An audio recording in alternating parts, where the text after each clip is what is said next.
जय Shri Krishna viewers, welcome to astro intelligence videos.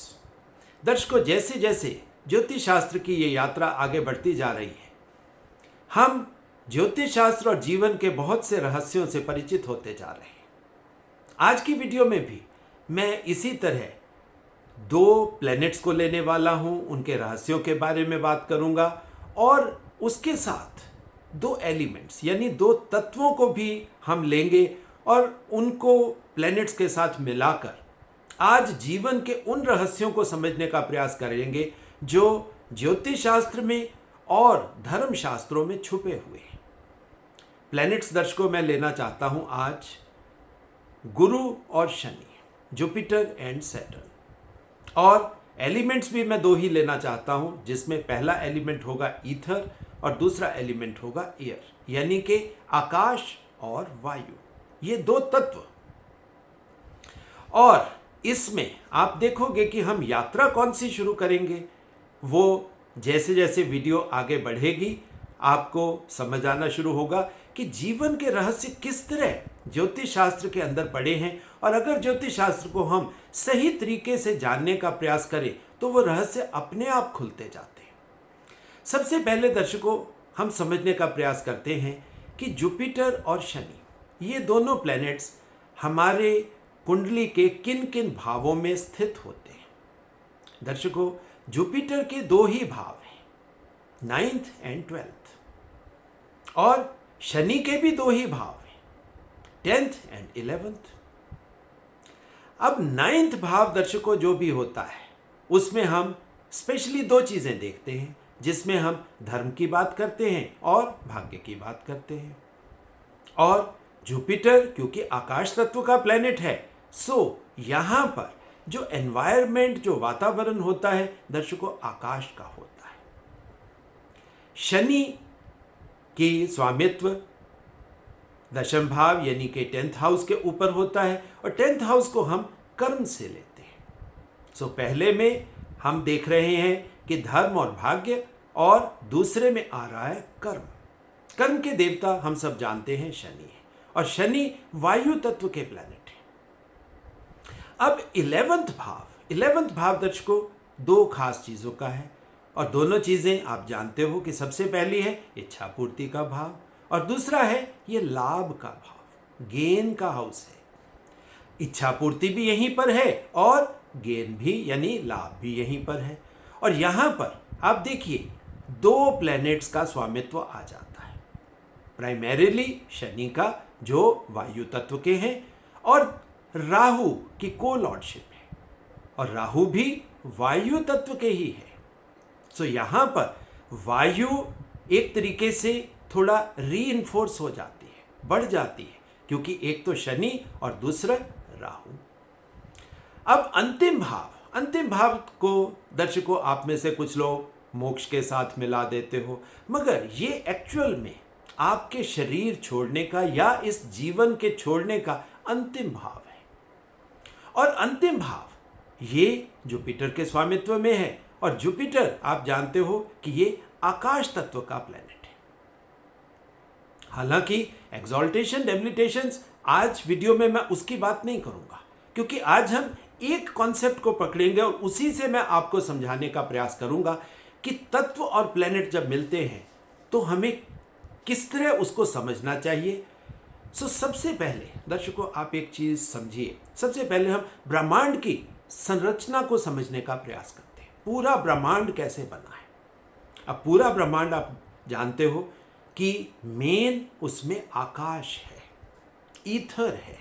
Ether आकाश के अंदर या एक खाली स्पेस के अंदर सभी प्लैनेट्स विचर रहे हैं, जिसमें प्लैनेट्स भी हैं, जिसमें स्टार्स भी हैं, जिसमें छोटे उपग्रह यानी कि सैटेलाइट्स भी हैं, और ये सब आकाश के अंदर घूम रहे हैं। गुरुत्वाकर्षण भी है, एक दूसरे की मतलब रिपल्शन वाली फोर्सेस भी हैं, अट्रैक्शन फोर्सेस भी हैं। हम उसकी आज साइंस की बात नहीं करेंगे, यानी आकाश के अंदर प्लैनेट्स हैं और इसी से हमारा ब्रह्मांड बना है। अब ये तो हमने देखा उसका बाह्य स्वरूप यानी कि आउटर वर्ल्ड। अब जब हम क्रिएटिविटी के इनर वर्ल्ड की तरफ आते हैं, अंदर की तरफ आते हैं तो दर्शकों सबसे जो टाइनी, सबसे छोटा, स्मॉलेस्ट, अगर हम यूनिट की बात करते हैं तो वो यूनिट होता है एटम। एटम में भी आप देखिए एटम की संरचना क्या है। एटम के अंदर मेनली वही ईथर ही है, वो स्पेस ही है, वो आकाश ही है, और उसी के अंदर न्यूक्लियस है, इलेक्ट्रॉन है, प्रोटॉन है, न्यूट्रॉन्स हैं, वो उसके अंदर अंदर सस्पेंडेड है या एक दूसरे के साथ, वो फोर्सेस के साथ स्थापित है। अब ये हमारे अंदर के और बाहर के ब्रह्मांड की संरचना है। आकाश तत्व दर्शकों बहुत इंपॉर्टेंट चीज है, और हमारे चार्ट में आप देखिए ऋषियों ने कितने खूबसूरत तरीके से इसे 9th हाउस के साथ एसोसिएट कर दिया, आपके धर्म के साथ एसोसिएट कर दिया। धर्म का मतलब क्या हुआ कि जो परमात्मा ने इस ब्रह्मांड को बनाया, इस धरती को बनाया, धरती के अंदर मॉलिक्यूल्स, एटम्स को बनाया, हमारे शरीर के सेल्स को बनाया, सो उसका एक धार्मिक विधान है, एक कॉन्स्टिट्यूशन है, और वो कॉन्स्टिट्यूशन फिक्स है। आपका सेल वैसे ही बनेगा, सेल के अंदर इतनी खाली स्पेस होगी और इतना उसके अंदर मैटर होगा। है दर्शकों ये सारा, अगर हम फिजिक्स के थोड़ा अंदर जाएंगे, है ये सारा एनर्जी का खेल।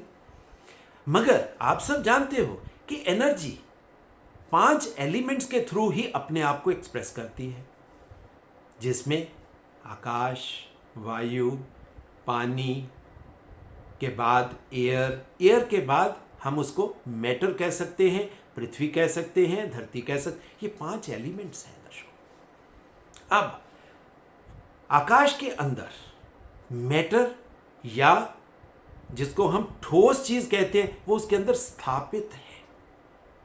और आकाश तत्व हमारे चार्ट में 9वां भाव है। यह दर्शकों हमारा मूल है। ये आप समझ लीजिए मोस्ट इंपॉर्टेंट चीज हो गई आकाश तत्व, ईथर। और हम इसको ज्ञान के साथ भी लेते हैं। हम कहते हैं कि ज्ञान कहां पड़ा है? ज्ञान आकाश में पड़ा है, ज्ञान ईथर में पड़ा है। नॉन नॉलेज हम कहते हैं, जो नॉलेज हमारे अंदर आ गई, हमारी बुद्धि के अंदर, हमारे दिमाग के अंदर स्टोर हो गई, वो हम जानने वाली नॉन नॉलेज है। मगर जो अननोन नॉलेज पड़ी है वो कहाँ पड़ी है? वो आकाश तत्व में पड़ी है, हम ईथर में पड़ी। और इसी वजह से, क्योंकि जुपिटर आकाश तत्व का प्लेनेट है, इसीलिए उसे गुरु कहा जाता है, क्योंकि उसी के माध्यम से, आकाश के माध्यम से ही, चाहे वो आकाशवाणी की बात है, चाहे देवगुरु जुपिटर की बात है, हमें वो जो अननोन नॉलेज है वो आकाश तत्व से ही मिलेगी। और यही नॉलेज लेना हमारा धर्म है दर्शकों, क्योंकि हम बने भी इसी तरह की संरचना से हैं, और जो कुछ भी दुनिया में है उस रचना को, उस संरचना को, उस क्रिएटिविटी को समझना, ये हमारी ड्यूटी भी है और ये हमारा धर्म भी है। अब इसको, नॉलेज को लेना कैसे है दर्शकों? अब पड़ी है, स्पेस में चीज़ें पड़ी हैं, प्लैनेट्स पड़े हैं, एटम के अंदर मॉलिक्यूल्स अलग अलग, मतलब यानी कि चीज़ें पड़ी हैं, प्रोटॉन, न्यूट्रॉन, इलेक्ट्रॉन पड़े हैं। मगर अब इसको हम काम पे कैसे? सबसे पहला काम है दर्शकों आपका इसको जानना, इसको समझना। जब वो ज्ञान हमारे अंदर आ जाता है तो हम कहते हैं ये हमारा भाग्य बन गया। हम कितना ज्ञान पिछले जन्मों से लेकर आए, ये हमारा भाग्य बन गया। और दर्शकों भाग्य का कोई मीनिंग नहीं है। जो भी कैपेबिलिटीज हम पिछले जन्मों से नॉलेज के फॉर्म में अटेन कर लेते हैं, इकट्ठी कर लेते हैं, वो ही नॉलेज एज इट इज नए जन्म में संस्कार के फॉर्म में कैरी फॉरवर्ड होकर हमारे पास आ जाती है। और यही हमारा भाग्य है, यही हमारी डेस्टिनी है, क्योंकि वो चीज़ तो हमें मिली हुई है। और अगर हम मिली हुई चीज़ के थ्रू ही आगे चलते हैं तो हमारे लिए वो रिसोर्स सफिशिएंट है। तभी तो शास्त्रों में दर्शकों एक सेंटेंस बोला जाता है कि जो आपको प्राप्त है वो आपके लिए पर्याप्त है।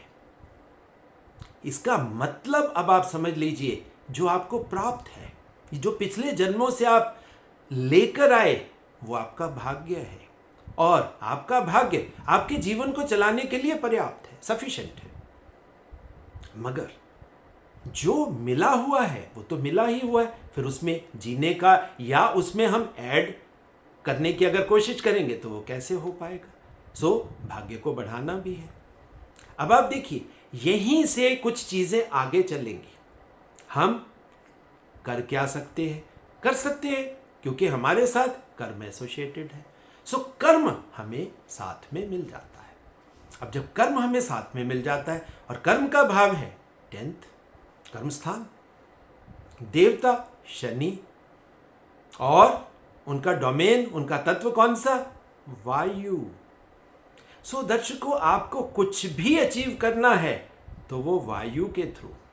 ब्रह्मांड में वायु आप देख सकते हो कि हम कहां तक जा सकते हैं, जहां तक हमारा एटमॉस्फेयर है, जहां तक हमें ऑक्सीजन अवेलेबल है। दर्शकों, लिमिटेशन है। शनि का मतलब ही लिमिटेशन होता है। ऐसे नहीं है कि हम बिल्कुल फ्री हो गए, जहां मर्जी उड़ जाएं। नो, हम अपने एटमॉस्फेयर में ही जा सकते हैं क्योंकि वहीं पर ऑक्सीजन मिलेगी, और जहां तक ऑक्सीजन मिलेगी वो लिमिटेशन है। और शनि का नाम ही, दूसरा नाम लिमिटेशन ही तो है।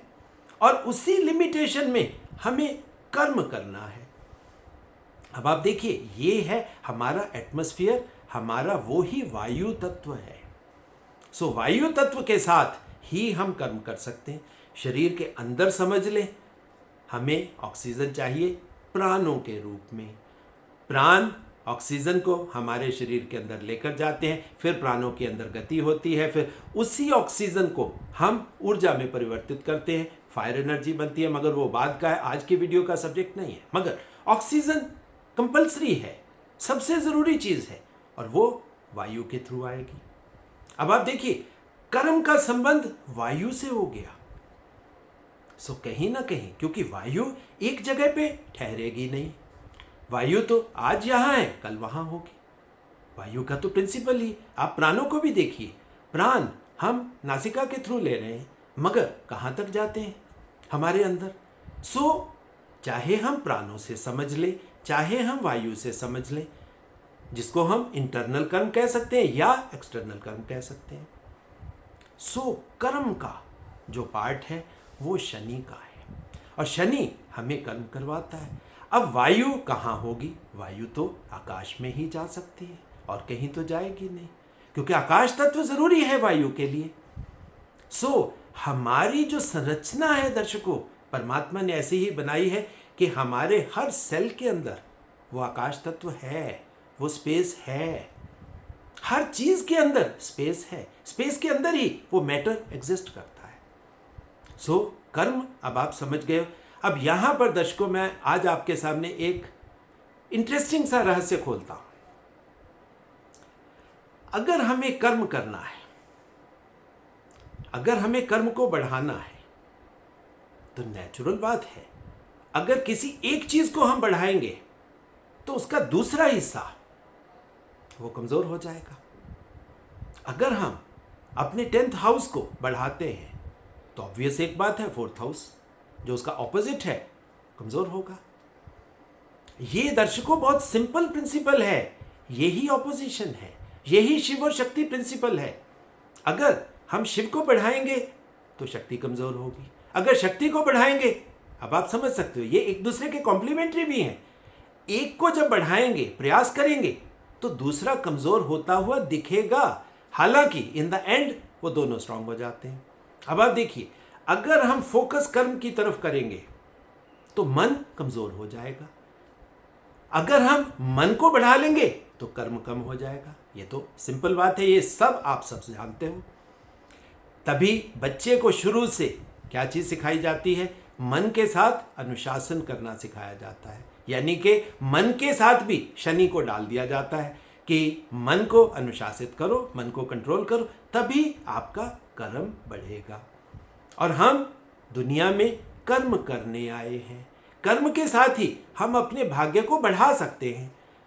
जो भाग्य आपको मिला है वो सफिशिएंट है आपके जीवन के लिए, मगर अगर हम उस एक्वायर्ड नॉलेज में कुछ एडिशन करना चाहते हैं, ये जो जीवन मिला है इसमें कुछ प्लस करके जाना चाहते हैं, सो वो कर्म के माध्यम से ही होगा, और वो कर्म वायु तत्व के साथ होगा दर्शकों। अब इसी को, यात्रा को थोड़ा और आगे बढ़ाइए, 9th के बाद 10th, क्योंकि ये जो 4 भाव हैं दर्शकों आपके, मोस्ट इंपॉर्टेंट चारों भाव हैं, 9th 10th 11th and 12th, 9वां 10वां 11वां 12वां, ये सबसे इंपॉर्टेंट भाव हैं आपके।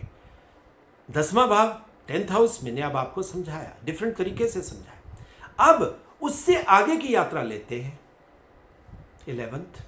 अब 11th क्या है दर्शकों? ये लाभ का है, ये इच्छा पूर्ति का है। अब आप देखिए, ये 2 शब्द जुड़ गए यहां पर। लाभ आप सीधा सीधा समझ सकते हो कि हम कर्म कर रहे हैं, कर्म के बाई प्रोडक्ट के रूप में आपको कुछ मिलेगा, आपको कुछ मिलेगा। प्राणवायु आपके अंदर आ रही है, आप उसको जलाओगे तो अग्नि प्रज्वलित हो जाएगी, आपको कुछ मिल गया, क्योंकि आपको ऑक्सीजन अंदर स्टोर के फॉर्म में मिल गई। आकाश आपके पास है, अब आप खुली आंखों से उस आकाश तत्व को देख सकते हो, उस एनर्जी और मैटर को, दोनों को अलग अलग करके समझ सकते हो कि एनर्जी क्या है, शक्ति क्या है और मैटर क्या है। साइंस में भी हम यही कुछ करते हैं, क्वांटम फिजिक्स भी यही है। और दर्शकों, जो हमारी फिलॉसफी है, जो हमारा दर्शन है, दर्शन का तो मतलब ये होता है कि आंखों से देखना। दर्शकों, ज्ञान प्राप्त होता है देखने से, दर्शन से, और यही फिलॉसफी है। जब हम 11th हाउस को देखते हैं, 11th हाउस में 2 चीजें। सबसे पहला लाभ। लाभ किसका? कर्म का लाभ। हर एक्शन जो आप करते हो दर्शकों, उसके साथ कुछ ना कुछ एडिशन होती है। केमिकल्स एक दूसरे से जुड़ते हैं, नया मॉलिक्यूल, मतलब यानी कि कुछ ना कुछ नया प्रोडक्ट बन जाता है। एटम के साथ एटम मिलता है, मॉलिक्यूल बन जाता है। अब यही चीज़ है, पानी में आप कोई चीज़ ऐड करिए, कुछ नई पॉसिबिलिटी क्रिएट हो गई। इसी तरह मैटर के अंदर मैटर डाल दीजिए, एलॉय बन गया। अब ये कुछ अगर हम ऐड करते हैं तो वो ही तो योग है दर्शकों, और योग ही हमारा लाभ है। शरीर के साथ हम योग करते हैं, हम आसन करते हैं, हमें हेल्थ मिलती है। प्राणायाम करते हैं तो हम अपने प्राणों का आयाम कर लेते हैं, और उसी के माध्यम से हम ऊर्जा को जागृत कर लेते हैं। हर तरफ दर्शकों कर्म के साथ उसका फल या उसका लाभ साथ में ही जुड़ा हुआ है। अब जो दूसरा वर्ड यहां पर दर्शकों है, इच्छा पूर्ति, ये बहुत इंपॉर्टेंट है, इसको समझना पड़ेगा। कोशिश करते हैं इसको समझने की। अब इच्छा पूर्ति, इच्छाएं क्या हैं? इच्छाएं दर्शकों, एक वीडियो में मैंने आपको बताने का प्रयास किया था कि इच्छाएं कैसी हो सकती हैं। मन के थ्रू मैंने बताया था कि ये इच्छाएं आपकी पॉसिबल हैं। अब इच्छाएं तो 4 ही हो सकती हैं, धर्म की इच्छा, कर्म की इच्छा, अर्थ की इच्छा और मोक्ष की इच्छा। धर्म, अर्थ, काम और मोक्ष, ये 4 इच्छाएं हो सकती हैं। और 11th हमारा इच्छा पूर्ति का भाव है। इच्छा पूर्ति के लिए कुछ हमारे पास एडिशनल होना चाहिए। अब शनि का एक रूप आप जानते हो कि शनि कर्म के देवता है, मगर अब कर्म के देवता एट ए टाइम वो एक एंटिटी एक काम कर सकते हैं। अगर शनि कर्म कर रहे हैं, अब शनि के कर्मों का फल कौन देगा? अब बाहर से देखने में ये देखा जाता है कि वो डोमेन एक ही है, कि शनि को ही हम कहते हैं कि ये कर्म फल का देवता भी यही है। मगर यहीं पर तो ऋषियों ने वो गुगली फेंकी है। अब आप गुगली को समझ लीजिए। 11th हाउस में उन्होंने सारी चीज क्लियर कर दी। अब वो क्लियर कैसे करी?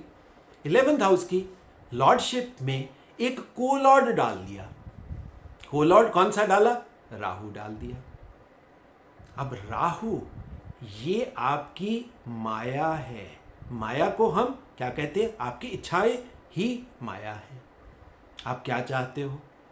सिर्फ आप उसको दिमाग से सोचते हो या उसको आप रियलिटी में चाहते हो? अब इस चीज में भी फर्क होता है, क्योंकि अगर आप सिर्फ दिमाग में हो तो वो माया का खेल चल रहा है।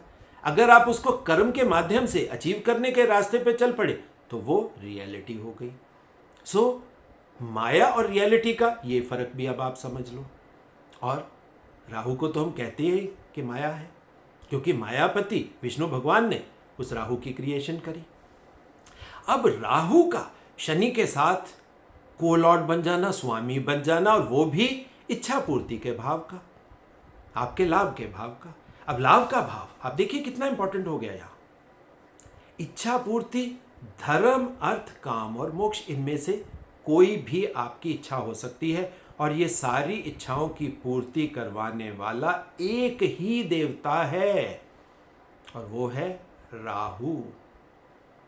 क्योंकि राहु की कैपेबिलिटी, आप पैसे की बात करो राहु आपको पैसा दे देगा, आप पोजीशन की बात करो राहु आपको पोजीशन दे देगा, आप धार्मिक चीजों की बात करो वो भी आप राहु से प्राप्त कर सकते हो, आप साधना की बात करो तो वो भी आपको मिल सकती है। क्यों? क्योंकि राहु और शनि एक दूसरे के पूरक ही तो हैं। शनि और राहु को हम एक्चुअल में अलग नहीं कर सकते, क्योंकि दोनों का फ्लेवर एक सा है। राहु शनिवत तो है, सो साधना भी दे देगा राहु तो आपको, और राहु आपको वो अल्टीमेट डिजायर अमृत तक दे देगा। सो डिजायर के लिए, डिजायर की पूर्ति के लिए, इच्छा पूर्ति के लिए राहु का वहां होना बहुत जरूरी हो गया। और कहीं ना कहीं हम ये भी समझ सकते हैं कि इच्छा पूर्ति शनि और राहु ये दोनों मिलकर डिसाइड करते हैं।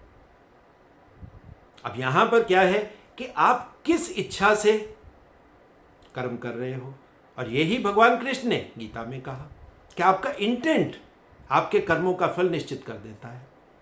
अब आप देखिए कर्म किस इंटेंट से हुआ, किस मनोभाव से आपने कर्म किया। शनि और राहु जब इकट्ठे होंगे तो उसी के 4 हिस्सों में से धर्म, अर्थ, काम और मोक्ष की प्राप्ति आपको हो सकती है। और ये भी दर्शकों वायु के डोमेन में ही है, यानी इसमें कुछ भी स्थायी नहीं है, कुछ भी परमानेंट नहीं है, क्योंकि ये सब बाहरी दुनिया का खेल है और ये ही माया है। पैसा भी माया है, चीज़ें भी माया है, आप अपने शरीर को बड़ा कर लेते हो ये भी माया है, आप बड़ी पोजीशन ले लेते हो ये भी माया, क्योंकि इसमें से कुछ भी परमानेंट नहीं है। दर्शकों ये समझना आपके लिए बहुत ज़रूरी है कि ऋषियों ने शनि और राहु को क्यों इकट्ठा किया। जब शनि और राहु इकट्ठे हुए तब दर्शकों वो माया का खेल हमें समझ आ सकता है। और आप ये रोजाना एक्सपीरियंस करते हो, हम बहुत शिद्दत से किसी चीज़ के पीछे लगते हैं। सपोज करिए मन में आ गया कि मर्सिडीज़ लेनी है। अब आप देखिए मर्सिडीज़ लेने तक हम कितनी शिद्दत से कर्म कर रहे हैं, दिन रात लगा देते हैं कि मर्सिडीज़ चाहिए, मर्सिडीज़ चाहिए। मगर दर्शकों आप देखिए जिस दिन मर्सिडीज़ आ जाती है बस वो खुशी, वो आनंद बहुत थोड़े से समय का है। उसके बाद वो एक अनदर कार बन जाती है, एक दूसरी गाड़ी है। बस ठीक है, आपके पास 2 और गाड़ियां, एक मर्सिडीज है, वो भी एक दूसरी गाड़ी है। क्योंकि वो जो फल है दर्शकों परमानेंट नहीं है, वायु तत्व में है। और वायु तत्व की कोई भी चीज आप समझ सकते हो, वायु आज यहां है कल वहां है। आज आपके मन में इच्छा मर्सिडीज की है, कल को आपकी इच्छा रोल्स रॉयस की हो जाएगी, बेंटली की हो जाएगी, किसी और की हो जाएगी। सो दर्शकों ये भाव आपके लिए इस तरह से आपको देखना है उसको।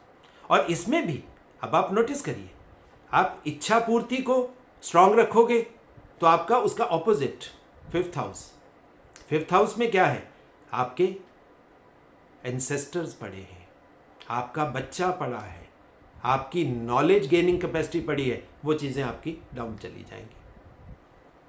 और अगर आपने 11 और 5 का बैलेंस कर लिया तो ये दोनों चीज़ें साइमल्टेनियसली आपकी पूरक बन जाएंगी। शिव और शक्ति एक दूसरे को कॉम्प्लीमेंट कर देंगी। अब इसी को यात्रा को थोड़ा और आगे बढ़ाएं, वो आगे बढ़ाते हैं हम 12th हाउस की तरफ चलते हैं।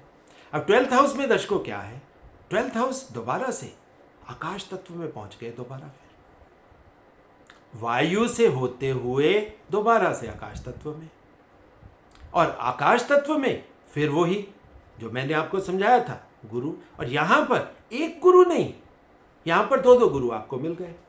और दूसरे गुरु कौन से मिल गए, दूसरे गुरु एग्जॉल्टेड विष्णु भगवान, वीनस। अब 2 गुरु आपको मिल जाएं वहां पर, तो ये भाव दर्शकों आपके लिए अल्टीमेट ज्ञान का है। यानी कि एक जीवन में हम मैक्सिमम जितना भी एक्वायर कर सकते हैं, जितना भी अचीव कर सकते हैं नॉलेज के फॉर्म में, दर्शकों वहां पर पड़ा है। और कोई भी ज्ञान कर्म के माध्यम से होगा, और कर्म वायु के डोमेन में, वायु के एटमॉस्फेयर में होगा। और वायु कहाँ है? वायु है दर्शकों, आप नोटिस करिए, वायु हमारे सिर्फ और सिर्फ एटमॉस्फेयर में लिमिटेड है। यहीं पर दर्शकों एक्चुअल माया का खेल है। यही भेद है जो नॉर्मल बुद्धि समझ नहीं पाती। आपको ऑक्सीजन अवेलेबल है सिर्फ आपके एटमॉस्फेयर में, उस एटमॉस्फेयर के बाद दोबारा से फिर स्पेस है, खाली स्पेस है, आकाश तत्व है। और नॉलेज दर्शकों वहां पड़ी है। अब आप देखिए, खेल बहुत बड़ा खेल है दर्शकों यहां पर। अब उसको आपको सीरियसली समझना पड़ेगा।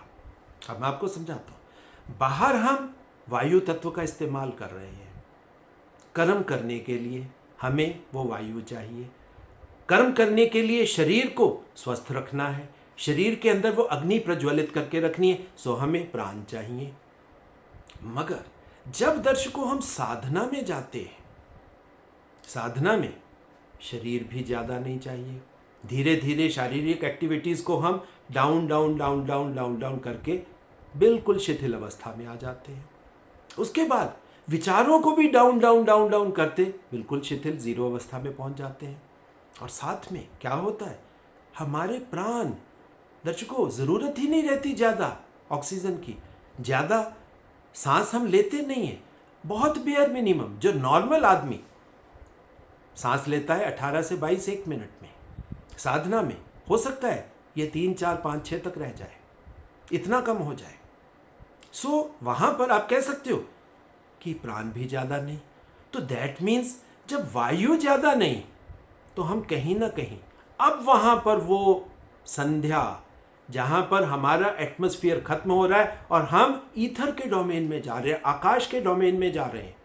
और वो जो आकाश का डोमेन है दर्शकों, वहाँ पर वो ज्ञान, वो नॉलेज पड़ा है जिसके बारे में ऋषि बार बार कहते हैं कि अज्ञात, अज्ञात आकाश तत्व में पड़ा है, ईथर में पड़ा है। जो नॉलेज आज तक हमें ज्ञात नहीं थी, तो वहाँ पर क्या होता है आप देखिए, जो लोग साधना करते हैं वो मेरी बात को पूरा समझ जाएंगे कि जिस दिन साधना करते करते वो बस एक झटका आता है, एक ट्रांस आती है, और ट्रांस में आप कहाँ पहुँच जाते हो जहाँ एक्चुअल में कुछ भी नहीं है, मगर वहाँ आप दृष्टा हो, वो ऑब्जर्वेशन है वहाँ, मगर वो ऑब्जर्वेशन आप कर नहीं सकते, वो हो रही है।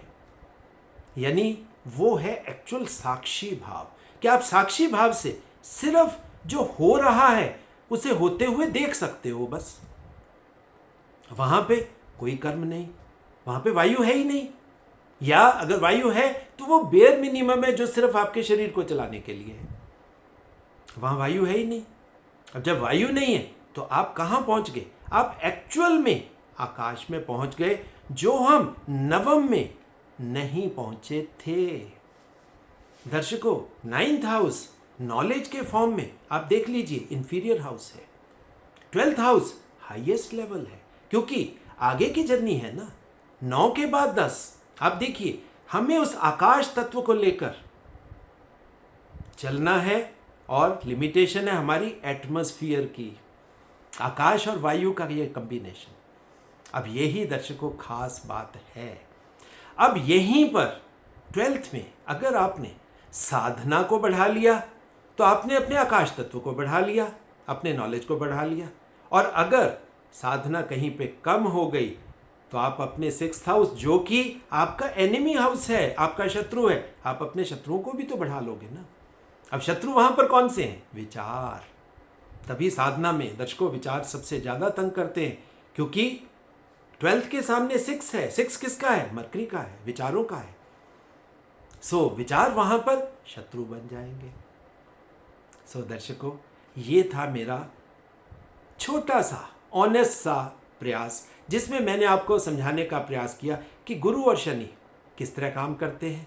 तत्व जब प्लैनेट्स के साथ मिलते हैं तो हम उसको कैसे देख सकते हैं। किस तरह हम 1-7 प्रिंसिपल को यूज़ कर सकते हैं, किस तरह शिव और शक्ति के प्रिंसिपल को यूज़ करके किसको बेटर करना है, किसको डाउन करना है, किसके थ्रू हम आगे की यात्रा ले सकते हैं, अपने आप को गेन में ले जा सकते हैं, लाभ में ले जा सकते हैं, ये जानने का प्रयास किया।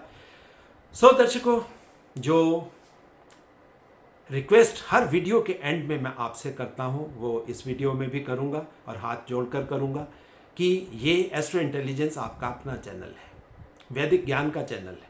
इसमें सिर्फ वैदिक रहस्यों को जो ज्योतिष शास्त्र के अंदर पड़े हैं उसको बाहर निकालकर आप तक सरल शब्दों में पहुंचाने का प्रयास होता है मेरा। ये आपका चैनल है। इस चैनल को ज़्यादा से ज़्यादा लाइक करिए, शेयर करिए, सब्सक्राइब करिए, ज़्यादा से ज़्यादा घरों तक नॉलेज को पहुंचाइए ताकि वैदिक ज्ञान, वैदिक प्रकाश घर घर तक पहुंच जाए। और जो दर्शक अपने चार्ट मुझसे एनालाइज करवाना चाहते हैं उनके लिए, और जो दर्शक ज्योतिष शास्त्र को सीखना चाहते हैं यानी कि एजुकेशन लेना चाहते हैं, उन सभी के लिए दर्शकों मेरा एक ही फ़ोन नंबर है, दैट इज़ 9881164480। उसी के माध्यम से दर्शकों आप मुझसे संपर्क स्थापित कर सकते हो।